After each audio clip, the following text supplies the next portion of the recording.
The Cubs need some bullpen help. Could they make an early trade? It's pretty rare. Let's talk about it.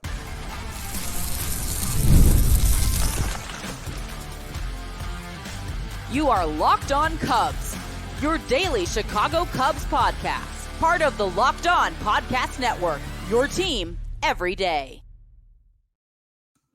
You are Locked On Cubs, part of the Locked On Podcast Network, your team every day. Alongside Sam Olber, I'm Matt Cozy. Sam and I are lifelong fans, taking our passion into a discussion with you on all things Cubs. Thank you for being part of the show and making Locked On Cubs your first listen today.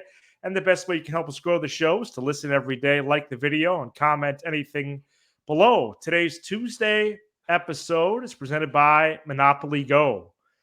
Let's admit it. We all have a competitive side, and you can scratch that itch with Monopoly Go. We're big fans of the mobile hit twist on classic Monopoly. So join your friends and your family and download Monopoly Go now free on the Apple App Store or Google Play Store. Well, Sam, the Cubs have a clear need for pitching, really the starter or reliever variety, but especially out of the bullpen. We have reviewed some of the internal options to help out of the pen. We're aware of most of them, but what about help from outside the organization, the so-called external help? And of course, this conversation is happening in mid-April, which makes a trade unlikely, but let's talk about what it could take to seal a deal. And if not this early, who are the names anyways that we should look for as the season progresses? A rare off day here. We don't get many of them, but it feels good, and let's get back into it. Yeah, beautiful Monday afternoon. Seems like when the Cubs don't play, the weather's been stellar this season. Yeah, I mean, the early trade for a bullpen just doesn't happen. And the reason why it doesn't happen is twofold. Number one, most teams aren't ready to sell on somebody like that because they just haven't had a lot to sell with. You're waiting till July because that's when that guy's value is going to be its absolute highest. Teams are going to be the most desperate. And then the other side of the coin is if you do sell this early, you're going to ask for a ransom back, King's ransom. And a team like the Cubs isn't going to give up the King's ransom for just 2 weeks so far of seeing. We've seen how volatile a bullpen can be. By July, you have a really good idea. It's a lot easier to make a big position player move, but for the bullpen, you got to be very careful. I think you could still get help from outside the organization with some minor deals or some waiver things like that could sneak in and, maybe a clear 40-man spot with one of those deals, bring in a guy that you like that could help the situation.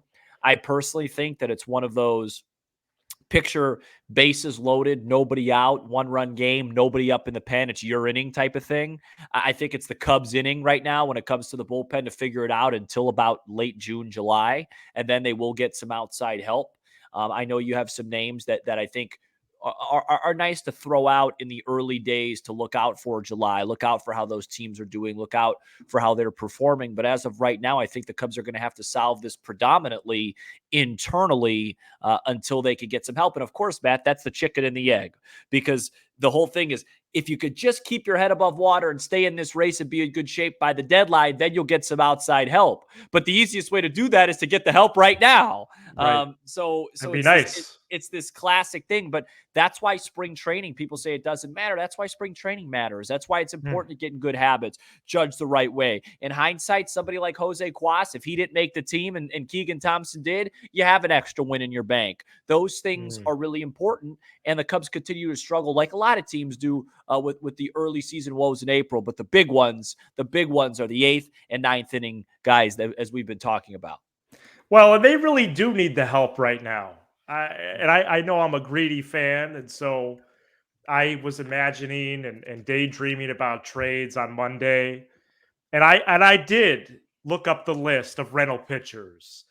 And quite frankly, it was overwhelming, even for me, who as a child sketched out projected trades and lineups. And that's why I'm good at it to this very day. But, I figured we didn't want to hear about Dominic Leone or Tim Hill or Matt Moore again. Matt Moore has been a big one. There's other names that are rentals. I was just looking at pure rentals because, of course, the cost for these dudes will be fairly high already. And then if you have a target like a Class A or a Kopak, I heard on the score Oh, today, not you know, Kopak. you're gonna have to pay for somebody who's under control. Is my point. Right. And so I was going through the rentals, and there's two. I mean, it couldn't be more clear who the two strongest relief names are this summer. I know one of them. And they've actually been connected to the Cubs in the past. Uh, right-hander Kenley Jansen of the Red Sox and left-hander Tanner Scott of the Marlins. That's right. Cubs just saw Scott. Cubs are going to see Jansen this weekend, which is kind of nice. We can get a preview at possible future Cubs.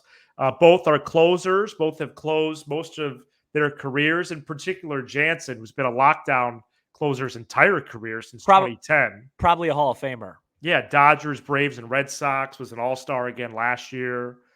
So far, he's off to a good start. 12 strikeouts, 8 walks, 7 2/3. It's not a great. There's a lot of walks, man. Scott is, the walks are notable there. That's something to keep track of as we move along. Tanner Scott has walked 12 and 10 2/3. Struck out 10, 4 runs on 6 hits. His breakout as a closer really was just last year, but eye-popping. 2.31 ERA and 104 strikeouts in 74 appearances. So these are two clear names. As I'm thinking about what the Cubs are going to do, and I know it's 3 months from now, but I do think it's going to be in the bullpen. I remember telling you that on the ride to Wrigley a couple weeks ago. I don't really think they're going to look at offense too much, especially with the prospect parade that they have. So I do think it's going to be a bullpen piece. It makes me a little nervous to say that because we said it last year. They didn't do it. But They got Quaz. as of right now, I think the closer for the Cubs by the end of the year, let me just say it like this, is going to be either two people. Ben Brown or a player who is not currently in the organization. I think that's right. And I know it's a little hot takey, but I'm sticking to it. I think you're right. I just think those guys are July names. You know, they're going to see how their year goes. We're going to progress because I wouldn't want to trade for either one of those guys right now. I need to see those walks calm down before I invest. Yeah, those they have some control and command issues. And there's some really big names, and we're going to talk about one of them here in the second segment that got paid a lot of money to close games that are struggling. Oh, yeah. So, yeah, you gotta ride the unpredictability and the volatility of what a bullpen is right now. And Adbert Alzolay and Hector Neris are a large part of it. And it's going to be a problem, but I think the bridge will settle. It's just how much damage are they going to do, and have they already done to the beginning part of this season? You know, there's two ways to look at it, as we talked about it on Monday. Hey, we're 13-9. That's still really solid. We're about to play a World Series contender that's like 7-16. Or, hey, you know what? We're not that great of a team. We think we're good, but we know we're not great. And we had a chance to really build some budget room, and we failed it. So we'll see how it goes. But I think the trade, I agree with you. I think Ben Brown or a guy not on this ball club will become the closer. I guess, you know, I would say it's about a coin flip between Neris and Alzolay. Maybe Alzolay reestablishes himself or Neris figures it out, but just neither guy looks like they're close to that right now. No. Even Neris's inning on Saturday night, it wasn't a very convincing work of art. No, it was not. So Kenley Jansen and Tanner Scott. We're not going to get into projected trades. You know why? Don't need to. And I'm not that good at it. I don't really have any interest in it. Trade deadline this year, by the way, moved up finally again, Tuesday, July 30th. Good. The August deadlines was getting to be inappropriate, I would say. And I tried to find, hey, have early trades happen in baseball? Yeah. And I really wasn't able to do it. I have the earliest trade the Cubs have made in the last 10 years. Ooh, that's and that was June 9th, 2015. Do you remember this? June 9th, 2015, a role player, though. A role player. Not a reliever. No. Was it Coughlin? Yes. Chris Coughlin from the A's. So early to mid June 15. And people have asked, Yeah, man. Stay hot, kid. when is the a little trivia your time. a little trivia preview for later. Listeners have asked, hey, when is the earliest? I would say June 1st, June 15, Yeah. at earliest possible for a name. And Chris Coughlin, even, he's a role guy. So that goes to show how rare it really is. Right. All right, let's preview Cubs and Astros coming up next. Game Time is now an authorized ticket marketplace of Major League Baseball, which makes getting tickets even faster and easier. Prices on the Game Time app actually go down the closer it gets to first pitch. With killer last-minute deals, all-in prices, views from your seat, and their lowest price guarantee, Game Time takes the guesswork out of buying MLB tickets. Plus, Game Time is the only ticketing app that gives you complete peace of mind with your purchase, including seeing your view from your seat before you buy, so you know exactly what to expect when you arrive. Download the Game Time app, create an account, and use code LOCKEDONMLB for $20 off your first purchase. Terms do apply. Again, create an account, redeem code LOCKEDONMLB for $20 off. Sam and I got Cubs-Dodgers tickets a couple weeks ago through Game Time. Just had a fabulous experience on there. 3 more home games this week before the Cubs hit the road again. Cubs-Astros, all really good prices right now on Game Time. So download the app today. Last-minute tickets, lowest price guaranteed with Game Time. This episode is also brought to you by Monopoly Go. That's right. We've all been there, either as a player or a fan. It's halftime and the scoreboard is not looking good. You're feeling low, kind of like the Miami Heat do without Jimmy Butler. Not sure you or your team can pull out a win. That's when you dig deep, lift your head up, and say to yourself, time to get back in the game, pull off some bank heists, and take as much of my friend's money as I possibly can. That's right. The smash hit mobile game Monopoly Go lets you compete with your friends to get the most riches and the biggest empire. It's the Monopoly you love, but on your phone anytime, with tons of new twists, including leaderboards to compare your progress to your buddies. There's so much to do. Play on countless dynamic Monopoly boards, make your friends bankrupt by smashing their landmarks with a wrecking ball, and charge other players rent for your iconic properties. You can even work with your friends to crack open community chests and in tournaments to get extra awards and climb the leaderboard. So get back out there, put on your game face, and download Monopoly Go. Now free on the Apple or Google Play Store. Cubs play the Astros at 6:40 p.m. Central on Tuesday, and you can hear every pitch of the Cubs hometown broadcast on SiriusXM by searching Cubs on the SXM app. 3-game series. The Cubs are hosting with the Astros, who are 7-16, but not really 7-16, right? They line up at 6:40 Tuesday, 6:40 Wednesday, 1:20 Thursday. Wicks, Tyone, Assad. Cubs probables: JP France, Spencer Arrighetti, and Justin Verlander for the Astros. JP France and Spencer Arrighetti. ERAs 7+, Arrighetti all the way up to 11.5, and Verlander did well in his season debut last week, as the Astros have been decimated by injuries on the pitching side, especially their starting pitching, but their core hitters are present, and they're doing pretty well outside of Alex Bregman. Altuve, Tucker, Alvarez, Bregman, Pena, McCormick, and Diaz, Sam. A good core right there. The Astros also with a big acquisition in the offseason with Josh Hader. I know Sam will take note of that. And interesting here, the Astros decided not to throw Ronel Blanco or Framber Valdez this series. Valdez might come off the IL this weekend when the Astros play the Rockies in Mexico City. So these pitching matchups, at least on paper, are favorable. Sam, thoughts on this series? Leave a comment below. Would you rather face a World Series type talented team when they're really, really struggling and maybe they need to get hot, or are you just catching them at the right time? Or would you rather face them if they're just having a normal season? That's how you look at this. The Astros are 7-16. They have a better roster than our ball club. Especially hitters. Yeah, that's not an opinion. That's a fact. Now, maybe because of the injuries, like you said, with Framber and Now Javier's going to the Yep. IL. McCullough. McCullers, like, yeah, maybe overall, pitching wise, it's not. But you have the Alvarezes, the Altuves, the Yeah. Kyle Tuckers of the world. We do not have players like that on this team. And so, and they're the American League Dodgers. I mean, they've been in the race pretty much every year. 10 years. They've won 2 World Series. So, hopefully we're just catching them at the right time. And, I think, the pitching matchups, the first 2 favor the Cubs, the third one favors them. I think, Right. I think they're kind of a fascinating team, though, because they're a team that has very similar injuries as we do.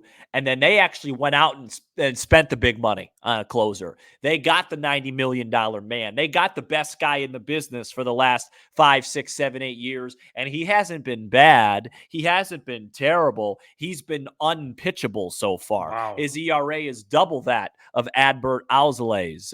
I actually have a hater on my fantasy team, so I've been watching some of the games, and it hasn't been pretty. So it just shows you how volatile, how unpredictable the market could be with relievers. I think the key to this series is very simple. Jump on them. Don't give them any life. The bats are going to have to hit because I don't see our pitching staff really being able to keep these guys down for long. Right. Be really nice to have Ian Happ back in the lineup. I'd like to see Christopher Morel either get a day or 2 off or be pushed down in the lineup because he's really struggling. And, this 16-game stretch now without a day off is really, to me, will really kind of define the early season, the Aprils, the early Mays, because now, we've seen this team. We know their weaknesses. We know their strengths so far. Mm-hmm. We're fighting above water. It's not an easy schedule. It's not terrible. Houston, Boston, Mets, Brewers, Padres. I'm not going to throw out a record, but why not? If you can go 9-7, something like that, in 16, you'll feel pretty good about where you're at. Yeah, I'm still focused on this first 32 games. So, and then the 16 games ends, and then you might see that left-handed ace from Mississippi come back, and then all of a sudden Suzuki will be coming around. Merriweather goes to Double-A for a rehab. So if you could just keep treading water, win some ball games, and just, hey, if you're up in the 9th, please win. That's all we ask. Let's hope for 2 out of 3. But listen, I said before the Marlins series, I said I thought that was going to be a tough series, and if the Cubs did what they were supposed to do, they would have won 3 of those games. This is going to be a tough one. But hopefully we can win it. Yeah, I acknowledge it's going to be difficult, but I think the Cubs have to take advantage of this in terms of those matchups to open the game and win the series. I would normally say 1 out of 3, but with these probables, I'm changing that to 2 out of 3. And Tuesday, can we just get a game where the Cubs score first, maybe get up by 4+ and keep that lead, and they move to 14-9? It sets the tone for the whole week, dude. Well, that happened. That happened on Friday, and then Saturday morning it became a disaster when Alzolay came on. Right. So maybe a game like Fridays. JP France, him of skepticals. And hopefully the Cubs can hit the ball hard against him, plate some early. And what's the weather like for this? Yeah, so it's going to be windy Tuesday. Don't know if that's going to be blowing in or out, left to right, right to left. But it's going to be really windy Tuesday, bro. Gust up to 30 mph. Oh, and some precipitation in the area. Yeah, there's some rain in the forecast as well. And then it looks like Wednesday is going to be frigid. Yeah, Wednesday brutal. Thursday pretty nice, right? Sunny. Yes, tomorrow 60s and sunny. With the way the temps look, that could be a softball type score game. No, tomorrow. It could be like a 10-9 final. Yeah.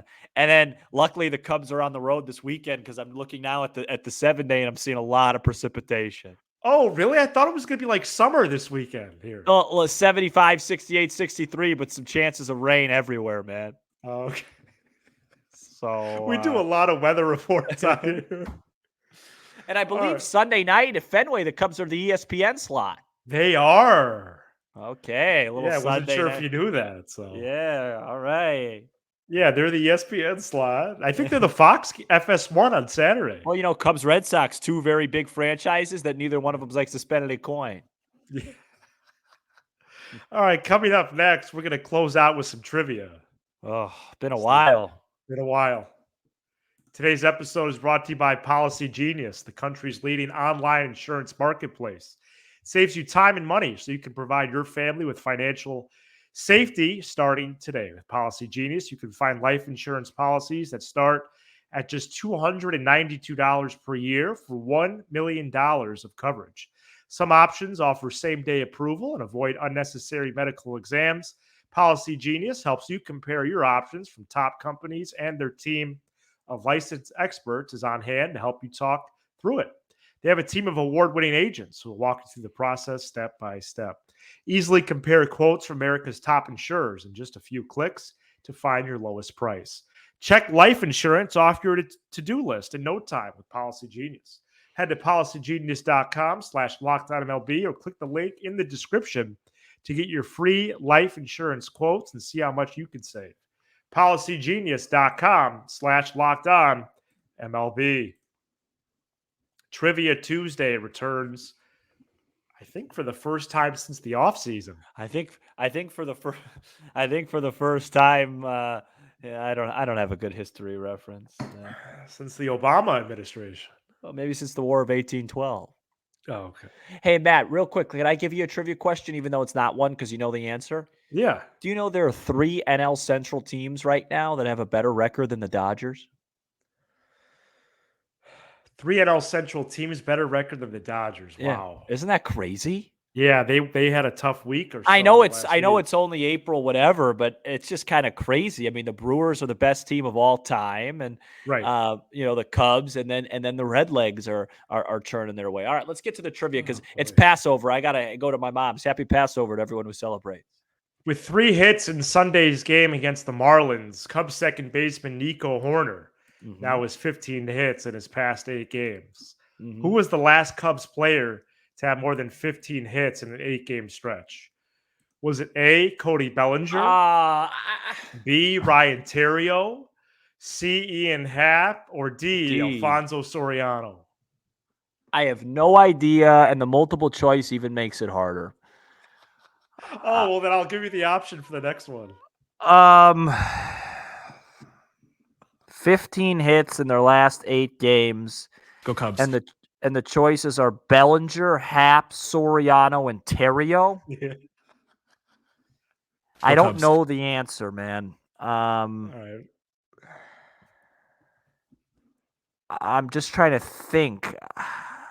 Such a bad question. This player was 17 for 31 in those 8 games.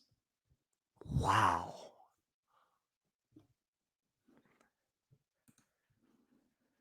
Was it Bellinger?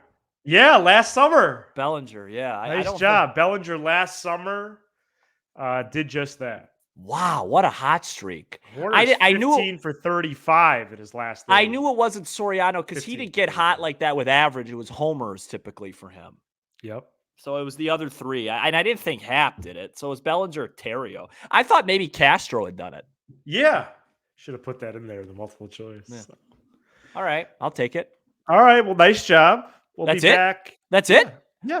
Oh, I thought it was 2 questions. I could do a second one. Oh, yeah, just give me one more, dude. Which Cubs hitter I gotta get out of here. Hurry up, man. Has the longest hitting streak to start a campaign? To start a season? Yeah. Ooh. That's a good question. I do have multiple choice if you want it. That one, let me think for a second. Yeah. Is it Emilio Bonifacio? No. Oh, because I know he got. No, that's good though. I like what you're saying. You know what I mean? Yeah. Like 14, he started out the year. He was hitting like 800 or something. I gotta look that up. This player rattled off a 16-game hit streak from April 5th to 23rd for the Cubs, hitting that at 323 clip. Oh, it's not even that great of an average. No, I know. Can you give me like a time frame? Yeah, 80s. Oh, no. Sandberg? No, Vance Law. Oh, that's going to be a no-go for me, man. Let's get out of here. Please. So why did you ask me another one? Thank you so much for checking out this edition of Lockdown Cubs. That? You give us 20 to 30 minutes. Nice job on the Coughlin and Bellinger one. Coughlin. Coughlin was a coach of the Giants.